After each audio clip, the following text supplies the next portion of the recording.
Hello, everyone. I'm so pleased to be back and amazing to have a wonderful person with me. You're watching this as a Mind of the Month series, and I'm really amazed by this woman next to me here on the screen. This woman is called Ruth Owen, and I would like to have a really big applause almost here going on because she's amazing. Hello, Ruth. Hello, Julia. Wow, what a build-up. Oh. I have to say that you're doing amazing work. So have a little bit of that glory thrown back at yourself. Oh, thank you. Thank you. I'm so pleased for everyone tuning in because by now you might know that I'd like to feature here people who inspired me, who I adore. Their stories are worth telling. And it's just incredible to be able to speak to people and share something out of their life and their perspective. And with that, I really want everyone who's listening to be able to learn, to be inspired like I was, or different in their own way, and take something from this which is actionable and they can take into their life to increase their level of happiness and joy. And this is what we're aiming to do here today with Ruth. And Ruth, thank you for taking the time. You've got a busy schedule. Well, thank you for inviting me. Yes, I was just editing my radio show, actually. I have a new radio show that we haven't scheduled it yet because it's a brand new radio station and it's called Inspire Radio. How wonderful is that? Awesome. So it'll be available. It'll be available on the internet, I think. I will send you the information after we chat today. Yes. But I'm doing a 1-hour show called Inspired Conversations. So like you, I'm talking to people who've inspired me or who are doing amazing things in the world. And I just hope that it will be interesting for other people, and inspiring, and just something different. Oh, amazing. I'm looking forward to hearing more of you talking to others. It's a wonderful way to share from the inside. And so Ruth is someone who I came across in different ways. And first I heard of you in the arena of Mindvalley. So who doesn't know about Mindvalley? It's something which grew really close to my heart in 2017 when I did a course with this online learning platform, which is more than an online learning platform, but this is how I perceived it first. And Ruth then was somewhere there as I came back from America to the UK and thought, oh, we're going to bring Mindvalley to the UK. And out was Ruth, and she is dealing with Mindvalley UK. And you're doing it in an incredible way. You are very inspirational and have got this persona of being calm and so knowledgeable.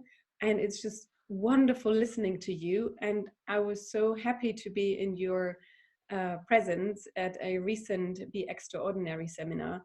And if no one has told you yet, you did an amazing job. Oh, thank you.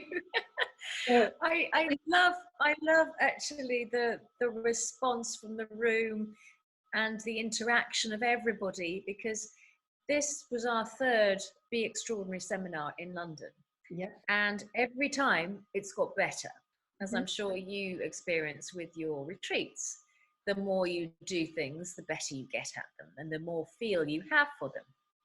And the one we had on the 1st of February in London was amazing. First of all, we had more people than we've ever had before.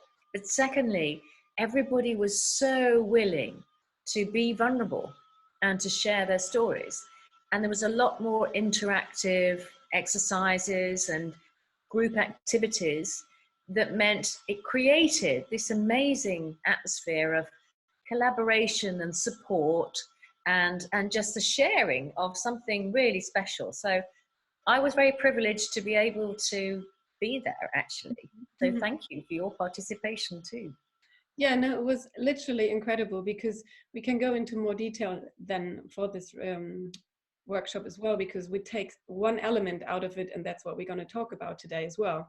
But what's interesting is that you are a Mindvalley Master Trainer, Certified Master Trainer, and you work as a coach as well. So you're well and highly equipped to be a good listener and to receive, and then to also find your way of communicating so that the other person is actually going there and going, uh-huh.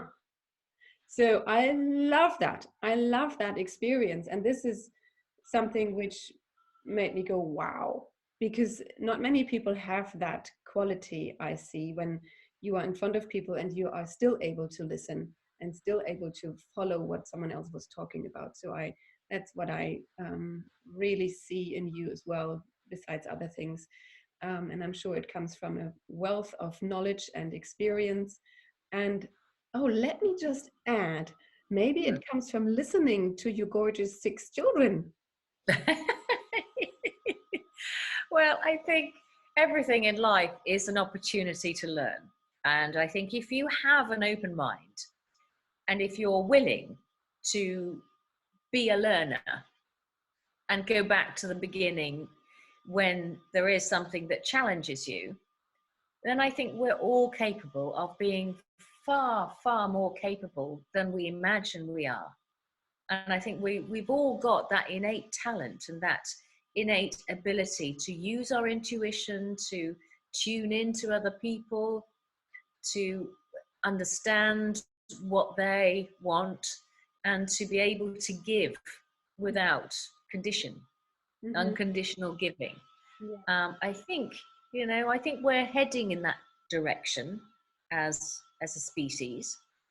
There's still a lot of work to be done, but I think if we can all do our own little bit, then we contribute to the greater whole.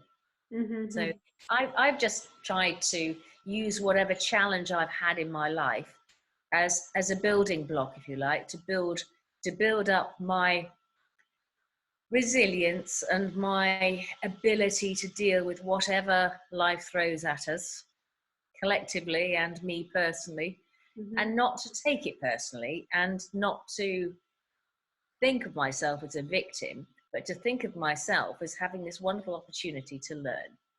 So that's how I approach challenges, and believe me, I've had my share of challenges. Wow. Okay. So I feel that somehow maybe half of the people watching this would think, yeah, I agree with her. There is these elements of life when, you can just learn from them. That's good. That's what life is for. We are here to learn and to grow through the aches and the pains and the joys. And maybe the other half is thinking, what? Why? How should I do this? This is so difficult. Life is not easy. Life is hard. Life is dangerous. Life is risky. And things are happening. How can I be in this presence and just say, I'm learning from life. Life is giving me opportunity. And I'm with you. But I'm wondering if you can enlighten us about a concept or an idea of what would help us to actually gain a clearer understanding, that we actually get to that point that we can see life as a gift in itself. Well, there's an amazing concept presented by Dr. Michael Beckwith, who created the Agape Church in LA. And he's a pastor. He preaches, but he preaches not from a religious standpoint, but from a spiritual standpoint, from a point of connection with spirit, with the universe, with something greater than ourselves.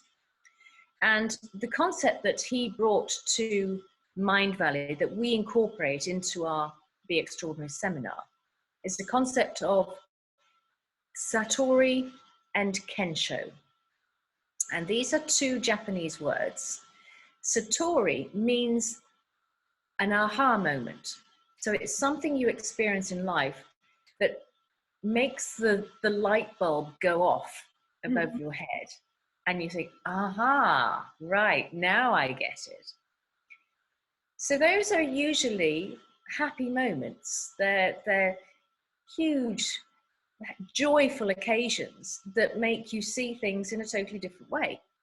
On the other hand, you have Kensho moments. These are more difficult. These are the challenges that really send us on a downward spiral, and things start to get overwhelming. But at the dip, when you get to the bottom, there's a realization of why this has happened. And so there are two opportunities for spiritual growth. One is a sudden insight, and the other one is something that may be more challenging and sends you a little bit deeper, but then gives you an insight through suffering. So suffering itself is a learning tool, if you like, to get you to the same place as when you have the aha moment. It's just delivered in a different way.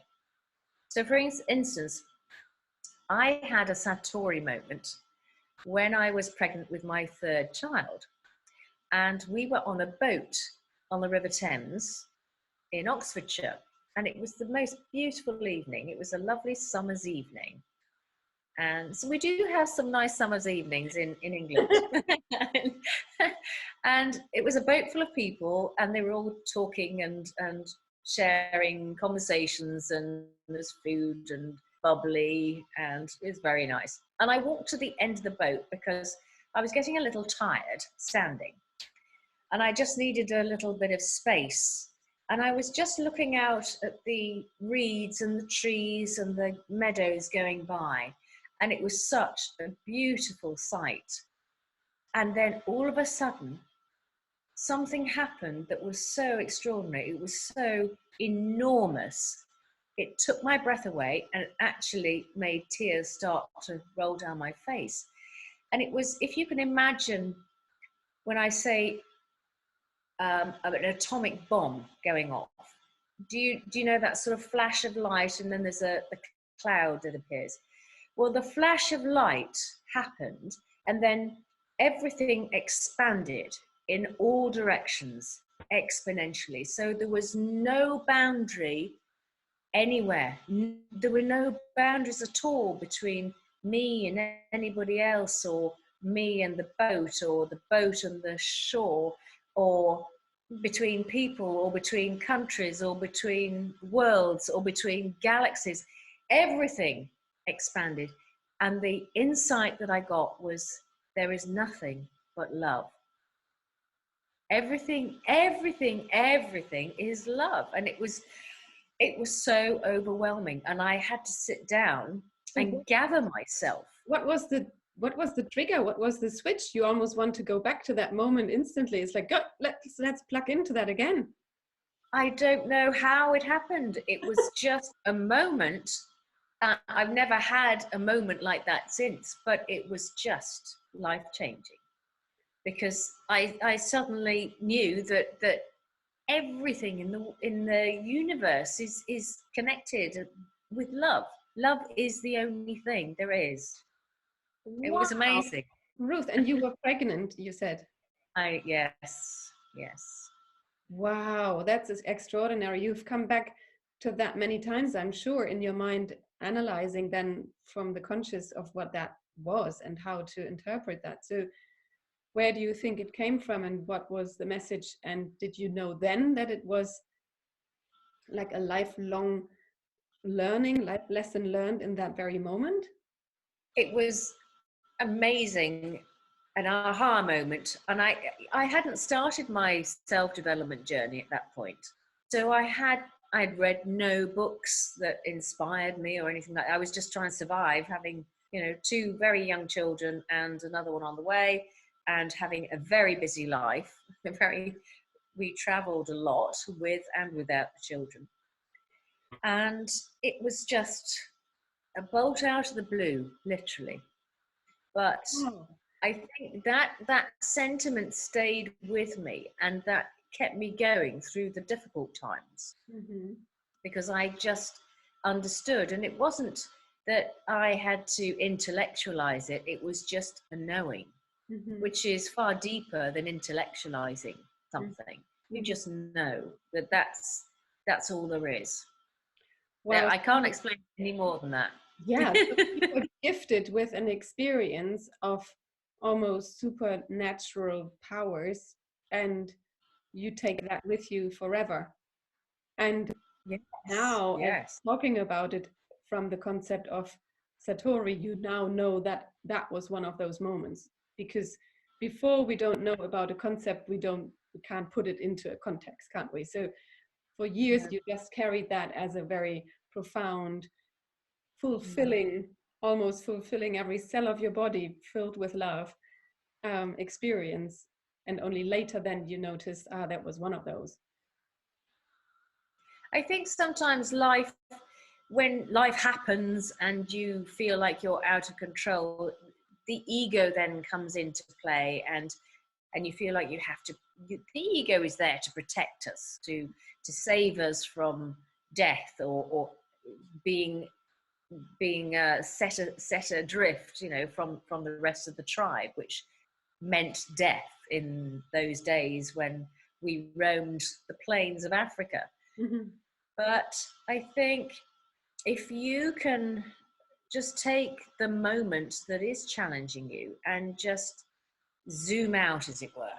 So we are individuals, tiny little dots on the face of the planet. And imagine how small we are in the grand scheme of the universe. And if we can zoom out and let go of the ego for a little bit, then a lot of things become irrelevant. So when you have a petty argument with somebody, is it really worth it, or is it just a spat to see who can end up on top? And It's funny when you say zoom out, isn't it? I get a picture in my mind where I was going up of one of those towers, like the Sky Tower or any kind of higher building. When you then are up and you look down on all these people, and they're so small, and you think, oh, that person down there has an argument with that other person. How can this argument be so big? And it feels for them to be as big as the whole world. But when you look from the top down to them, as tiny as they are, it's not a big deal overall, but it is life encompassing when you're in it. So exactly.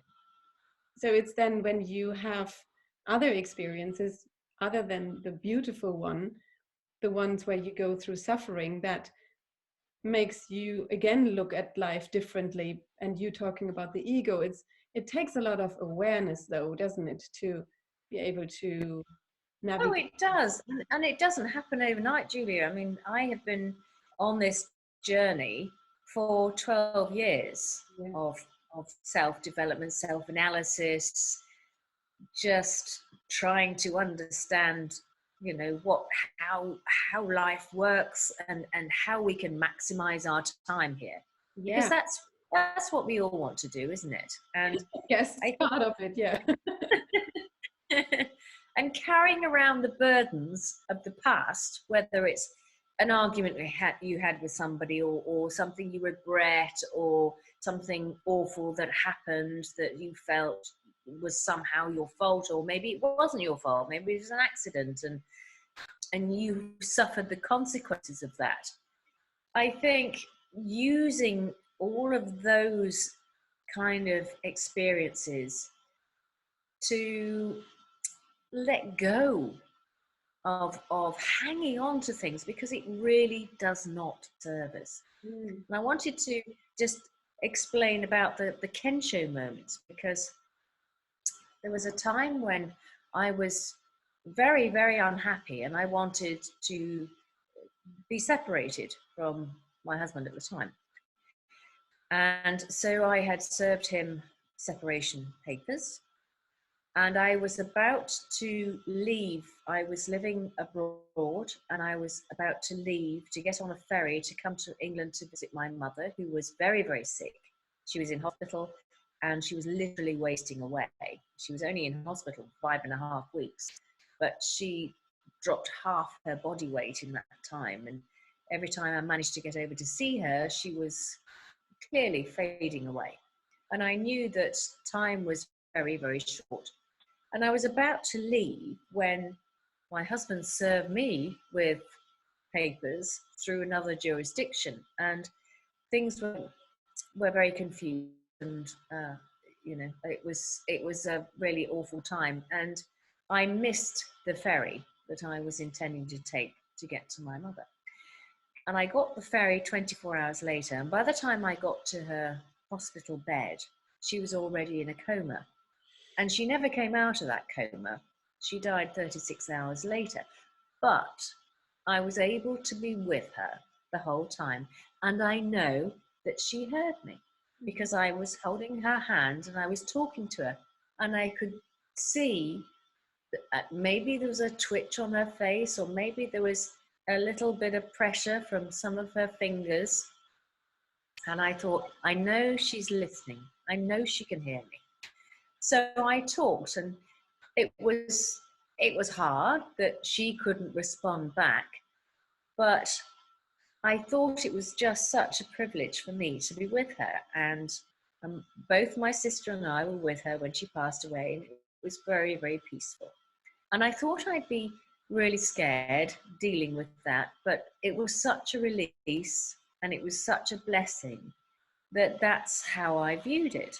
And about 3 weeks later, a really good friend of mine came to visit me, and he said, Ruth, he said, I don't know how you're looking so calm. He said, you've got 2 lots of legal proceedings going on now. You're in the midst of a really terrible situation at home. You're 3 weeks away from going to the court and appearing in the High Court with this divorce, and you've just lost your mum. How are you staying together? Mm-hmm. And I said, you know what, Greg? I've thought about it, and I'm really grateful for everything that's happened. And I'm grateful for the reason that I know I'm becoming a better person. Mm-hmm. But that didn't happen overnight. I sat with it for a while, and I then analyzed it and thought, how can I use all these sets of circumstances to A, survive, and B, use them as a tool to make me more able to cope with things like this. Mm-hmm. But I think actually it was just a very simple realization that I'm becoming a better person. Mm. And so I think if you can look at whatever is happening to you as not something that's personally attacking you, it's a gift. Mm-hmm. It might not be the gift you want, but the purpose behind it is to make you see things from a different perspective. Yeah. And if you're able to zoom out, as we said before, and look at things from a different perspective, so many other things are irrelevant. The argument you had with your neighbor, or something that you said in anger to somebody, becomes irrelevant when you have a different perspective. Mm-hmm. So Satori and Kensho are 2 ways that we can use or try and analyze our own lives and see what moments have fallen into those categories. And if you can recognize them, you're halfway there. I like that a lot. I like it because it gives a toolkit, a mind toolkit to work through. And I've covered lots of things like manifestation and breath work and EFT tapping, but so much is happening in our mind, and we sit dwelling on stuff, or we sit contemplating, and we don't know where to put stuff in our mind. And sometimes it's nice to use this as an invitation, the concept you just described, as being able to analyze and feel into it where it belongs, and then find peace with it easier. And it might be easier to start with to figure out the Satori moments, to just go, yeah, that was a big aha, because that's learning through ahas and through lightness, or awareness, and it's like those more joyful moments. And the others, yes, are almost learning through pain and through suffering. That's how you described it. And exactly. Sometimes when we are suffering for a very long time, it becomes the norm, and it becomes as if that's who we are. But even when somebody listening to this feels like they're in the middle of it, even recognizing that might be able to stop that quicker, knowing that there is an end to something and they can move themselves out with awareness and perspective. I'm hoping that that is inspiring for others to be able to see that as a concept. Well, I know when you're in the midst of something, it can seem completely overwhelming. I've been in that position. I was living in the same house as my ex, who he is now, going through horrific things. And I was there for 3 years. And there were days, Julia, when I didn't believe I could get from one end of the day to the other. Mm. There wasn't even a speck of light at the end of the tunnel. And I just had to take it, sometimes an hour at a time. Mm-hmm. I'll get through this hour and I'll take some breaths and do whatever you have to do to keep yourself calm. Mm. Whether that's going out for a walk, whether that's going for a coffee with a friend, whether that's a phone call to somebody, whether it's reading a book, just whatever it takes, do what makes you feel good. Yeah. And know that it will come to an end, because everything changes and everything comes to an end. Yeah. So it's sometimes really hard to see. I know, I've been there. But if you have faith that at the end, the end will come, and at the end you will move out into the light and be in a totally different space, that's what kept me going. Wow, that's really inspirational, and you're such a good role model explaining this, because now you can see and you speak from that angle of clarity and fulfillment and freedom. You seem like a free thinker and someone who wants to now empower others and help them go through stuff. So it's amazing. Thank you so much, Ruth, for sharing all of this. And I think if we wanted to leave our audience here with something they can take away, I guess it is to be really mindful of what's happening in their life, of analyzing, sitting down, having a piece of paper and or just think of what's going on, and having this concept and playing around with it and finding ease with it. Is that something you think is possible like that? Yes, I think if you can come to terms with whatever is going on in your life and accept it, there are certain things that you can do yourself. Change your state of mind, change your state of being, change your environment. But there's very little you can do other than that. Yeah. To change circumstances very often. Mm. So acceptance is a huge thing. And it's not to say you give up. You never give up. But you learn to let go of the things that you actually have no control over, and it serves nobody for you to hang on to it. So I encourage you to let it go. All right, amazing. Thank you so much. We will add to this interview some notes where we can read up about that concept a little bit more. We also put in links to your radio show and other links which will be useful to connect with Ruth if you wanted to, if you've got more questions. I've got 2 last questions for you, Ruth. Are you ready? Yes. I would like to know what excites you at the moment. Oh, what excites me is my radio show. I'm just really thrilled to have been, because I used to be a radio journalist a very long time ago, before I moved into television for a while, and then I went to the Caribbean and worked there for a while. So it's a very long time since I was in radio, and I just love radio. And here's the funny thing. About 6 months ago, I was thinking randomly, I just thought, gosh, I really miss working in radio, because I love the fact that you can talk and be doing something else at the same time. The audience don't know, so I might be looking at my notes, or I might be making a note, or so television's a different thing. You have to look the part and all the rest of it. But radio has a wonderful freedom about it. And so I thought about 6 months ago, wouldn't it be great to work in television, in radio? And lo and behold, this opportunity came up. So that's really exciting, really exciting. And the other thing that's exciting is just being able to connect with yourself, Julia, and to know that there are people that are going to be listening and watching. And if I can be of any help to anybody, that really excites me. Oh, I love that. Amazing. Spreading good vibes out here. That's the mission, isn't it? So, and the last question would be, what does happiness mean to you?